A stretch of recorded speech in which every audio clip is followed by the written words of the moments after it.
नमस्कार दोस्तों।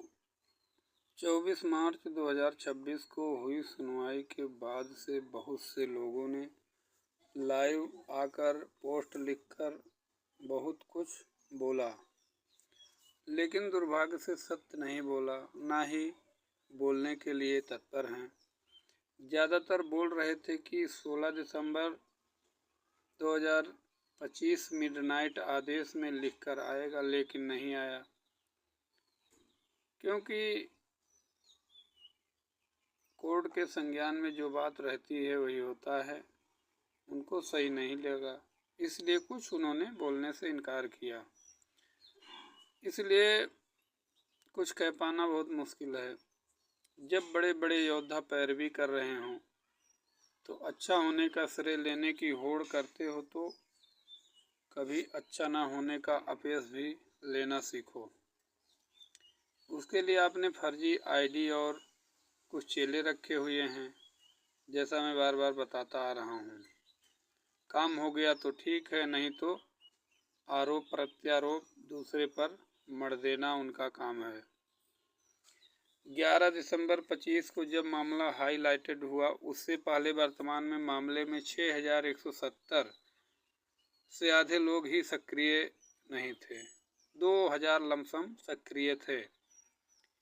उसके बाद 16 दिसंबर 2025 की मध्य रात तक इस संख्या को 14,851 के भी पार पहुंचाने का लोगों ने श्रेय लिया। ये लोग कौन थे, आप लोग जानिए। 25/7/2017 के बाद से लगभग सभी ने उड़ाई नींद की चैन और लड़ाई छोड़ कर अपने अपने घर बैठ गए। फिर भी 11 दिसंबर 2025 के बाद किंतु 16 दिसंबर 25 की मध्य रात में जुगाड़ करके घुस गए और आज कहते हैं हम इतने वर्षों से लड़ रहे हैं। अगर इतने ही सक्रिय थे तो 11 दिसंबर 25 से पहले केस में क्यों नहीं थे? आज खुद या फर्जी आईडी बनाकर सिर्फ और सिर्फ संस्कारों का परिचय दे रहे हो। हम लोग एक मंच पर आकर के जो काम किए वो सही किए। मुझसे भी कुछ लेने का अधिकार सिर्फ उसको है जो ये साबित कर दे कि वह वर्तमान मामले में 11 दिसंबर 2025 से पहले से लड़ रहा है, क्योंकि मैं जिनके लिए इस मामले में सक्रिय रहा हूँ उन्हें मैं 23 मई 2025 को ही जोड़ दिया है।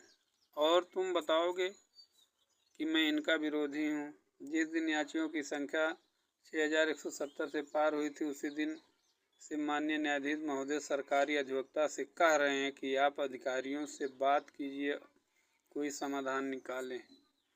अधिकारी बुला लिए तो फिर कहा कि सचिव साहब या मुख्यमंत्री जी से कहिए कि समाधान निकालें।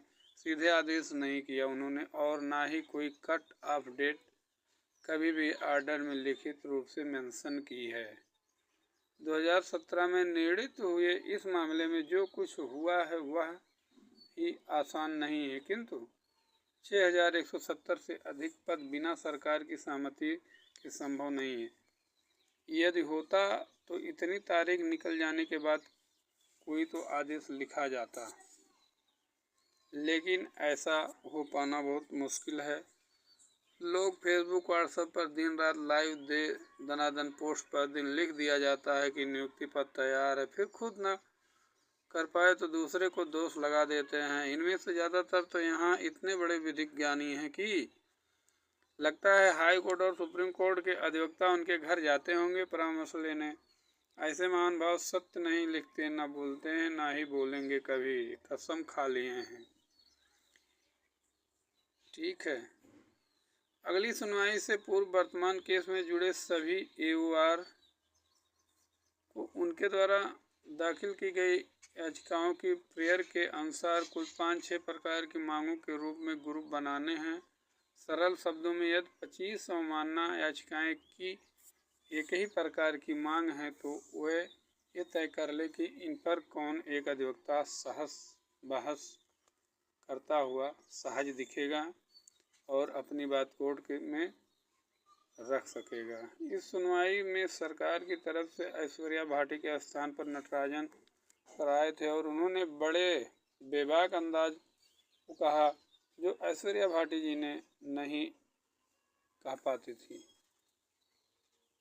उन्होंने कहा कि माय लॉर्ड, हम एक पद भी नहीं भरेंगे। यहाँ बेरोजगारों की तरफ से दमदारी से बोलने वाला कोई अधिवक्ता नहीं था। किसी ने ये नहीं कहा कि प्रदेश में शिक्षक छात्र अनुपात सही नहीं है।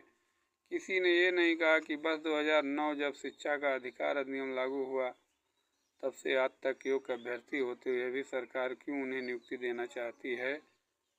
क्यों योग्यता पूरी न करने वाले शिक्षकों के कंधों पर उत्तर प्रदेश का भविष्य छोड़ दिया है। ठीक है, इतना ही कहते हुए